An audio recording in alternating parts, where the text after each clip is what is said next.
Hai peserta didik, apa kabar? Kali ini berjumpa lagi dengan saya FA.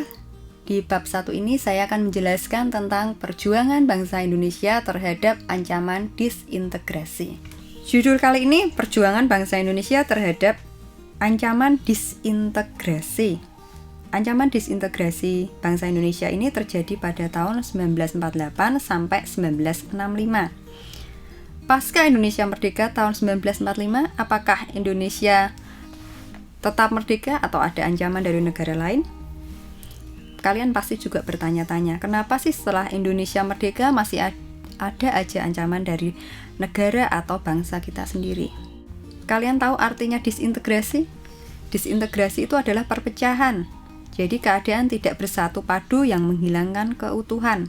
Jadi di antara bangsa Indonesia sendiri masih terjadi bentrokan antara satu ideologi dengan ideologi yang lain, atau terjadi antara organisasi satu dengan organisasi yang lain. Di sini ancaman disintegrasi ini ada tiga macam. Dibagi menjadi 3 macam, yaitu yang pertama, konflik yang berkaitan dengan ideologi yang pertama. Yang berkaitan dengan ideologi itu contohnya ada PKI di Madiun, DITII, kemudian ada G30 SPKI. Kemudian yang kedua itu ada konflik yang berkaitan dengan kepentingan. Yang berkaitan dengan kepentingan ini juga ada contohnya pemberontakan APRA, RMS, Andi Aziz, kemudian ada keberadaan pasukan Kenil, tentara Hindia Belanda. Kemudian yang ketiga ada konflik yang berkaitan dengan sistem pemerintahan.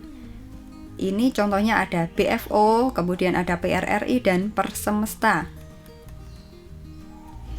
Oke, yang pertama saya akan menjelaskan tentang konflik yang berkaitan dengan ideologi dulu. Yang A, pemberontakan PKI di Madiun tahun 1948. Untuk mempermudah kita, saya akan membuatkan kolom itu dari pergerakannya, tujuan, sebab pemberontakan, dan cara mengatasi pemberontakan serta akhir pemberontakan. Yang pergerakannya ada 1, PKI di Madiun itu tujuannya mengganti negara Republik Indonesia yang berdasarkan Pancasila menjadi negara komunis. Kemudian sebab pemberontakannya adalah kegagalan perundingan Renville yang sangat merugikan Indonesia dan upaya yang dilakukan oleh Amir Syarifuddin untuk menjatuhkan kabinet Hatta. Kemudian yang ketiga, cara mengatasi pemberontakannya. Yang pertama, pemerintah bersikap tegas. Presiden Soekarno memberikan pilihan kepada rakyat, ikut MUSO dengan PKI atau ikut Soekarno-Hatta, dan rakyat menyambut dengan sikap baik. Yang kedua, pemerintah menginstruksikan kepada Kolonel Sadikin dari Divisi Siliwangi untuk merebut kota Madiun. Kota Madiun diserang dari 2 arah, yaitu timur dipimpin oleh Kolonel Sungkono, sedangkan barat dipimpin oleh pasukan Siliwangi. Untuk akhir pemberontakan dari PKI di Madiun, yaitu Madiun dapat dikuasai TNI, musuh ditembak mati oleh TNI dalam pengejaran di Ponorogo, dan Amir Syarifuddin ditangkap di Purwodadi. Kemudian dilakukan operasi pembersihan di daerah-daerah. Yang kedua ada DITII Jawa Barat. DITII Jawa Barat tujuannya mendirikan negara sendiri yang terpisah dari RI atau Republik Indonesia, atau membentuk negara Islam Indonesia. Sebab pemberontakannya yaitu hijrahnya TNI dari Jabar ke Jateng, tetapi kepindahan tersebut tidak diikuti oleh pasukan Hizbullah dan Salsabilah. Tidak seharusnya RI melepaskan Jawa Barat kepada Belanda. Kemudian Kartosuwiryo kecewa dan tidak mengakui keberadaan Republik Indonesia. Cara untuk mengatasinya, pemerintah melakukan operasi pagar betis. Dan akhir pemberontakannya, Kartosuwiryo berhasil ditangkap dan diberi hukuman mati.